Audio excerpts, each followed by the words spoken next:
د حق لار. لیکوال خالد خان صافی.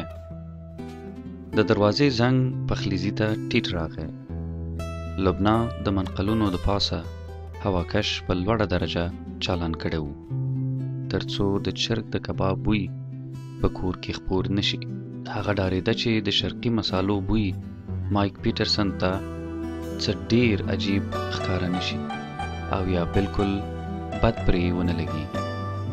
وارخطا یې په خپل غوړ لاس د ناستې د کوټې سپینې پردې یوې خواته ټیله کړې او کړکۍ یې پرانیسته او بیا یې د عمومي دروازې په لور منډه کړه. د مایک په لیدو سره یې وړوکې ونه نوره هم راټوله شوه. په مخ یې له شرمه ډکه بې ډوله موسکا څرګنده شوه او ویې ویل: او ته یې راغلې. مایک پیټرسن یو لوړ ځوان و چې وږې یې په بې نستوڼو سپین کمیس کې ډېرې پراخه ښکارېدې. لبنا ته یې له تمسخر سره وویل: بیرته خو لاړ نه شم. لبنا ژر د کور دروازه ټوله پرانیسته او په نیولي غږ یې احمقانه خندا وکړه. نه، زه خو همدا ستا په تمه وم. راځه راننوځه. مایک چې خپل لوی لاس لبنا ته ور مخته کړو، لبنا ژر خپل مړوند ور وړاندې کړو او ویې ویل: د ډېره بخښنه غواړم، لاس مې لږ غوړ دی. مایک د لبنا نری مړوند د طلایي کرې نه پورته ټینګ ونیو او ویې ښوراو. لبنا چې به پوهنتون ته تله نو خپل ویښتان به یې په یو وړوکي زړوکي کې راټول کړي وو، خو نن یې ګڼ تور ویښتان چې تر نرۍ ملا یې رسېدل پرانیستي پرېښي وو. اوس چې مایک د لومړي ځل لپاره د کور په ټیټو ټیټو څپلیو کې ولیدله نو ډېره خنډۍ ورته ښکاره شوه. د ناستې په کوټه کې هر څه پاک او نوي وو.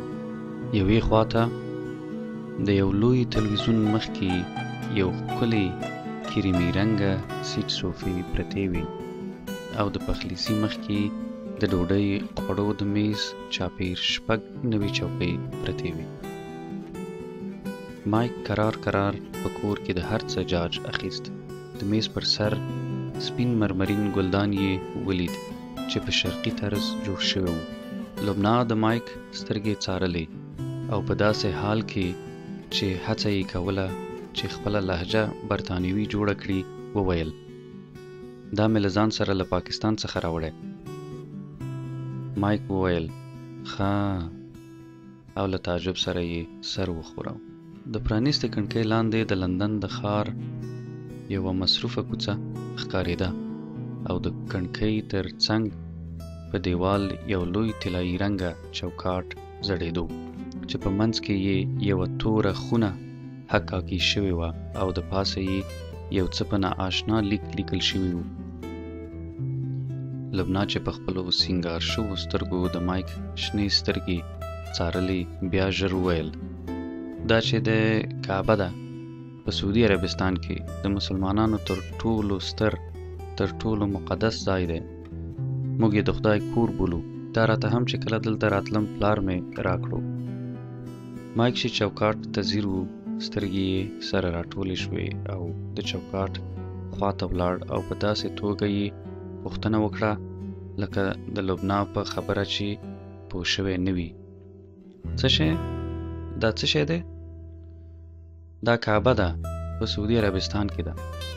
د مایک له تعجب نه دواړه وریځې پورته شوې او بیا یې پوزه کش کړه او د پخلیزي په لور یې وکتل. څه دې پخ کړي دي؟ حتما کوم خوندور څه دي. لبنا چې لکه د ماشومانو لاسونه شاته نیولي وو په نیولي غږ وویل: ته کښېنه هلته په صوفه کې، زه به لږ وروسته ډوډۍ تیاره کړم. مایک په کوچ کې یوه پښه په بلې واړوله او په ریموټ یې تلویزیون روښانه کړو چې په دې کې د میز پر سر د موبایل سکرین او بټنې روښانه شوې او بیا یې د زنګ غږ پورته شو. مایک چې موبایل را پورته کړو او په سکرین یې ورته پاپا ولیدل، تمسخر یې په څېره را څرګند شو او لبنا ته یې ناره کړه: راته ښکاري چې پلار دې دی. لبنا چې د هواکش په شور کې د مایک غږ سم وانه ورید، په لوړ غږ یې پوښتنه وکړه: څه دې ویل؟ مایک تکرار کړه: درته وایم چې پاپا دې زنګ وهلی دی. لبنا ژر لاسونه پاک کړل او په منډه یې د مایک له لاس څخه خپل موبایل واخیست او مخکې له دې چې ځواب یې کړي د خپل خوب په کوټه کې یې د ځان پسې دروازه پورې کړه. پلار یې فیض الله ورته په کراچۍ کې له خپل کور څخه زنګ وهلی و. له لبنا څخه یې پوښتنه وکړه: هلو زویه، څنګه دې غږ ټیټ دی؟ ناروغه خو به نه یې؟ نه، ستونی مې لږ خوږېږي، خو دومره څه خاصه خبره نه ده پاپا. ښه زویه، په ځان پام کوه چې ګوره ناروغه نه شي. فیض الله په داسې حال کې وویل چې د ساه اخیستو فشار یې لبنا اوچت اورېدل. هغې ادامه ورکړه: زنګ مې ووهو چې پوښتنه وکړم چې ما ته دې د پیسو ویلي وو که نه؟ نو که یې یوه اونۍ وروسته در واستوم، مطلب د خبرې دا دی چې که کومه ستونزه درته نه جوړیږي نو وروسته به یې در واستوم. یوه اونۍ وروسته لبنا تکرار کړه او بیا یې د دروازې په درز کې ولیدل چې مایک ورته ځیر و. ژر یې وویل: نه، هیڅ پروا نه کوي، اوس لا ما سره پیسې شته. سمه ده بچې، زه نو زه درته بیا وروسته زنګ وهم، خو ګوره په ځان پام کوه. سمه ده پاپا، لبنا بیا په نیولي غږ وویل او تلیفون بند شو.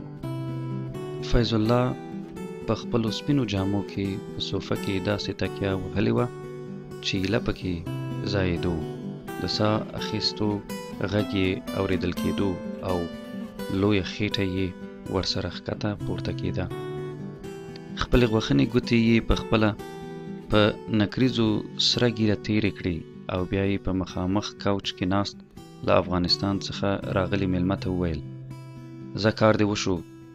بیا یې ستونی صاف کړو او غږ یې کړو: پرویزه و پرویزه. سم د واره یو خنډی سړی چې سپینه خولۍ یې په سر وه او توره ګڼه ږیره یې درلوده په دروازه کې راڅرګند شو او ویې ویل: جی صاحب. فیض الله په صوفه کې لږ په ډډه شو او په تکلیف یې د خپل کمیس له جوب نه یو کیلي راوویسته او پرویز ته یې د ګوتو په څوکو ونیوله او ویې ویل: هغه پاکټ نه دی، هغه په سیف کې چې دی، ځه منډه کړه، هغه راوړه. بیرته یې خپل میلمه مخاطب کړو: پیسې خو به دا دی راشي، خو څه دې ویل چې په دې سی ډي کې څه شیان دي؟ فیض الله په داسې حال کې وویل چې د میز له سر نه یې په پلاستیک کې پوخ یو سی ډي راپورته کړو. میلمه چې په کوچ کې پلتۍ وهلې وه لږ نیغ کېناست او ویې ویل: دا صاحب هغه 2 د نجونو ښوونځي دي چې زموږ مجاهدینو په کندهار کې سیزلي وو او یو کلینیک په هلمند کې. فیض الله په خپل نوک خپله خریل شوې شونډه وګروله او ویې ویل: ماشاءالله ماشاءالله.